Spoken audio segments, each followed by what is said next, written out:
Assalamualaikum warahmatullahi wabarakatuh. Kami dari kelompok 5 akan mempresentasikan refleksi studi kasus yang berjudul Memahami Tren Kreativitas Komunikasi Pemasaran.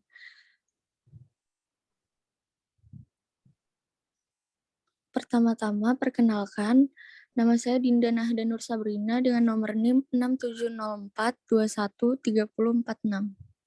Saya Widya Sundari dengan NIM 6704213132. Saya Muhammad Hafiz Nur Fatur Rahman dengan nomor NIM 6704213071. Saya Farel Dianza dengan nomor NIM 6704213091.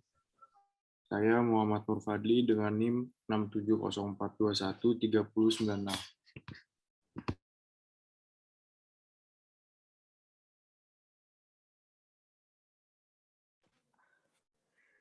Saya Riki Septian Hadi dengan nomor NIM 6704210028.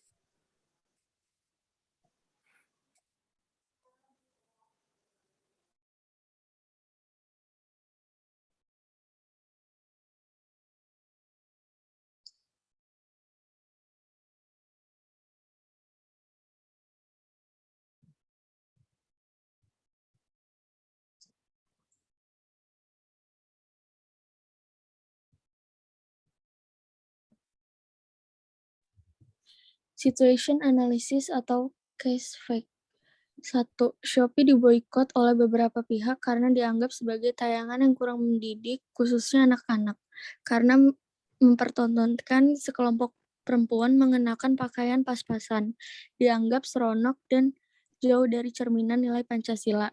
Kedua, salah satu cuitan bos Bukalapak menyinggung presiden baru, yaitu Presiden Joko Widodo. Hal ini memberikan citra buruk dan pastinya kerugian yang tidak sedikit bagi Bukalapak. Ketiga, dalam konten Gojek di media sosial diindikasikan bahwa mendukung LGBT. Karena dalam postingan tersebut, Gojek menerima beragam latar belakang karyawan termasuk LGBT. Tertulis, Gojek memiliki sekitar 30 lebih karyawan LGBT. Postingan tersebut kemudian menuai respon negatif dari masyarakat Indonesia. Keempat, perusahaan Starbucks pun pernah tersandung kasus dengan kampanye Race Together. Niat Starbucks sebenarnya ingin bertanggung jawab atas hubungan antara ras Amerika dan tindakan di sekitar ras. Sayangnya, kegiatan tersebut mendapat reaksi negatif dan cemooh para wartawan dan para pengguna di media sosial.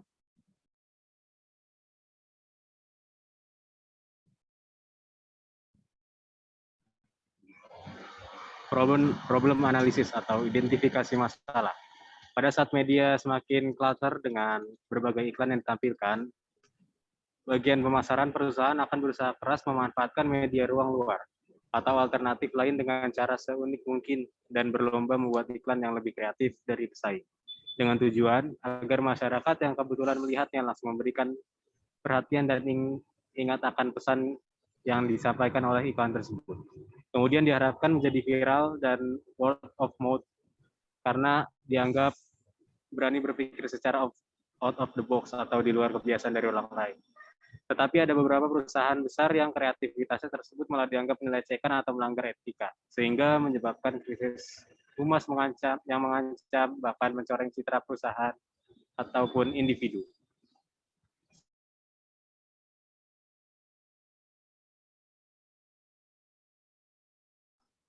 Kemungkinan solusi. Yang pertama, seharusnya untuk kedepannya Gojek harus lebih memperhatikan kontennya dan lebih peka terhadap negara Indonesia.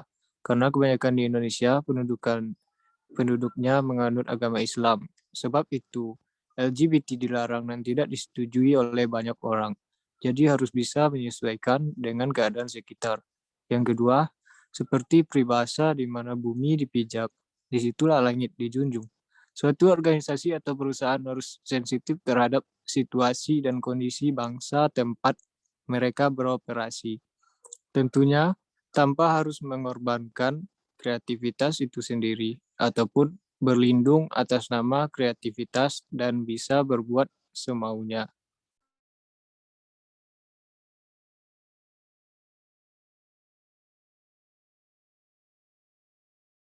Yang keempat, yang ketiga, sebagian dari bangsa Indonesia, kita yang merupakan figur pendukung dalam perusahaan harus mengingatkan atasan kita, menjadi penjaga akhir dari apa yang akan kita kreasikan.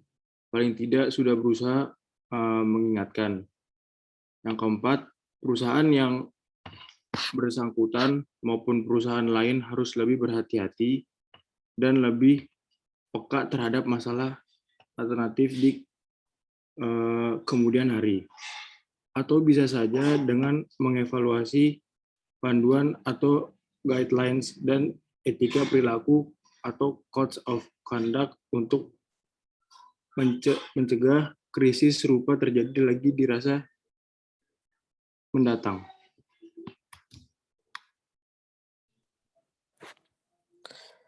Potensial problem analisis.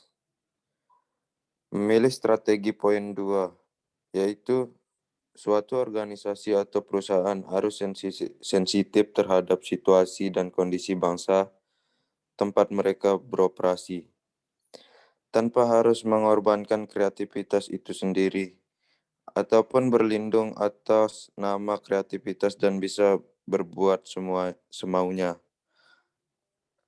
Alasannya karena ketika suatu perusahaan atau organisasi tidak bijak dalam membuat konten atau campaign dan tidak dapat menyesuaikan dengan bangsa atau daerah tersebut, hal itu dapat menimbulkan respon negatif, konflik, atau bahkan perpecahan. Jadi, lebih baik melakukan evaluasi dahulu agar terhindar dari hal-hal yang tidak diinginkan tersebut.